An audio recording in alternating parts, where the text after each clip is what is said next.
If you've been around on the scene with either milling your own grains or maybe just a bit more health conscious, you have probably heard of the grain spelt.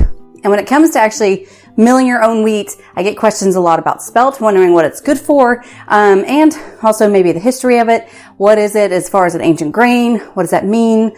All the things. And in this video, this is part of our Meet the Grain series. We're going to be diving in a little bit more specifically into spelt. Hey everyone, welcome back to Grains and Grit, where, as I've already stated, of course we talk all things real whole grains from a biblical perspective. In this video, we're actually going to be talking about spelt, kind of giving y'all a brief history of what it is, how it compares to our modern wheat, also known as our common wheat, and also what it's actually good for and what I use it for personally. Like I mentioned earlier, this is part of our Meet the Grain series, where I do have videos that are directed on a specific grain to give y'all a bit more details about it so you can become more familiar with the grains, especially the bit more unique ones. I do have a playlist for our Meet the Grain series that will be linked in the description box below. So let's just dive in. A brief history of spelt. It is an ancient grain, and that's probably why you've heard of it. I would say it's probably the most popular of the ancient grains besides einkorn. Einkorn and spelt are probably the two most common ancient grains people have heard of. And it has been around for thousands of years. It is generally seen as a hybrid between emmer wheat and a wild goat grass, and that's how spelt came to be. As with many wheat varieties, they are hybrids of some kind. Spelt is actually predominantly grown in Southern Europe, and it was most popular in Germany for thousands of years. Some people do also state that it started in the Fertile Crescent, but I've kind of seen a little bit conflicting information about that. But spelt was definitely a popular grain in Europe.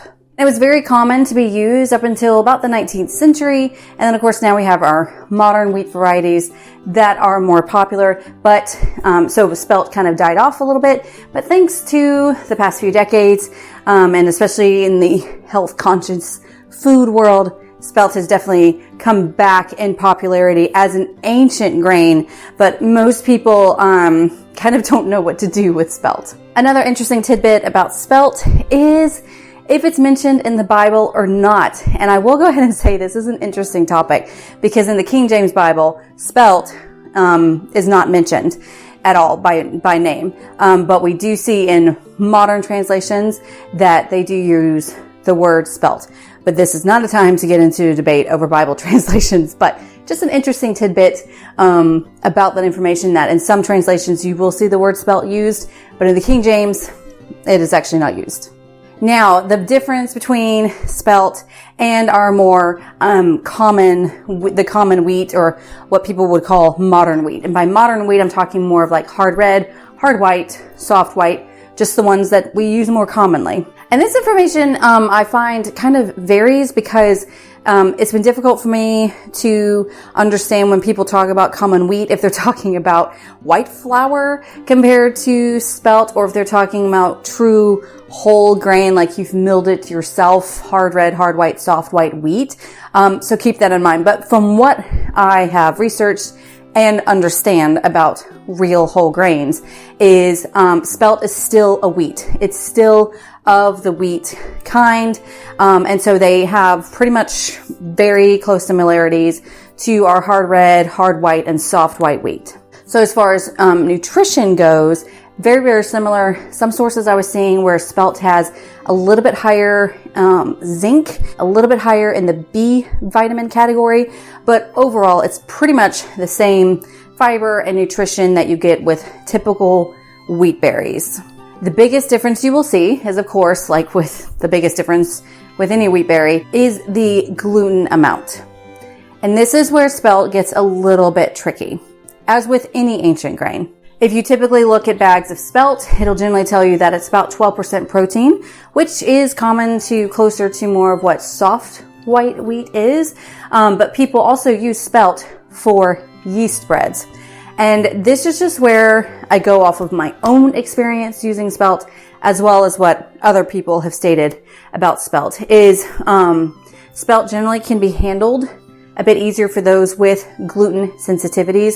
Now, again, you know what I say about this, that I think a lot of gluten sensitivities could just be cured if you're just milling your wheat yourself, no matter what type of wheat that is. But setting that aside, many people do state that where they're not able to handle more of a modern wheat varieties, they can handle Spelt, even though the gluten content is still there. But from my own experience, as far as how the gluten works in Spelt compared to hard red or hard white wheat, is when you use it in yeast breads, and this is something you'll kind of notice when you work with it, it does have a good gluten structure, but doesn't seem to be as tight of a gluten structure as a hard red or hard white, which means it doesn't rise as well as your hard red or hard white wheat if you're using that solely in a yeast bread.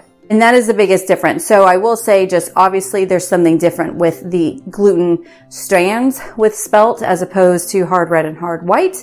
And so that possibly has something to do with why people with gluten sensitivities are able to handle Spelt a bit better. But I will say it definitely does not rise as well if I'm only using Spelt in my yeast bread recipe, as opposed to whenever I use hard red or hard white. So it will rise a bit, but not as well as the hard red or hard white. Now, before I get into how I like to use Spelt, I want to talk about the company behind me that wonderfully sent me some Spelt grains. And so if you're looking for Spelt wheat berries, I certainly recommend Guardian Grains. This is not sponsored, nothing like that. I am an affiliate with them, and they did so wonderfully send me their grains, and they provide you guys a coupon code for 15% off of your first order. So be sure to check that out below in the description box. If you can't find it, any coupon codes that I have, just go to grainsandgrit.com/buygrains for any coupon codes that I do have. So be sure to shop with Guardian Grains. They're grains that get shipped straight to your house. They're great. They have more than just Spelt, but they're a great source for it. They're clean grains, and they also offer some different variety of wheats like Rouge de Bordeaux and Turkey Red, which are kind of two grains that I haven't even tried yet. So again, if you're looking for Spelt, be sure to check out them below. And hello, 15% off, and it's shipped to your house. Sign me up.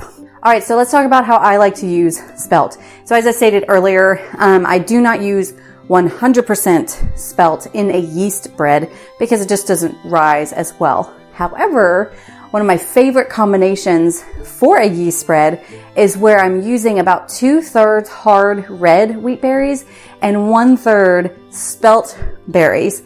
The hard red gives it that extra oomph that it needs in order to rise, but it offers such a delicious flavor. The flavor is just really, really good. My other favorite way of using Spelt are Spelt pancakes. And all these recipes I do have, they're on my site. I'll link in the description box below, but just substitute 1-to-1 ratio for the flour called for milled Spelt flour. And oh my word, I would say Spelt pancakes are my family's favorite type of wheat to use in pancakes. You can also use Spelt in baked goods, so like your cookies. So unlike a hard red or hard white that doesn't work well in baked goods, Spelt can actually kind of cross that barrier a little bit to be able to use in cookies. I probably wouldn't use it for cakes, but you can use it for cookies. And I also use them Spelt in muffins just fine. And so there are other ways that you can use Spelt. So if you're getting frustrated about not making a yeast bread from it, definitely try the pancakes. Spelt muffins are delicious as well. And that's basically it when it comes to Spelt. So again, as far as an ancient grain goes, I would say Spelt is the easiest of the ancient grains to work with. Of course, no matter what grain that you use, I'm always about using it. I'm always about milling it yourself, not buying the flour from the store or the companies. Mill it yourself, and no matter which type of wheat berry you're using, you're going to get the maximum amount of benefit. So hopefully this was helpful for y'all. Be sure to check out Guardian Grains to see what all the grains that they offer, and their prices are very reasonable as well. Thank you so very much for watching, and I'll see you next week. Bye.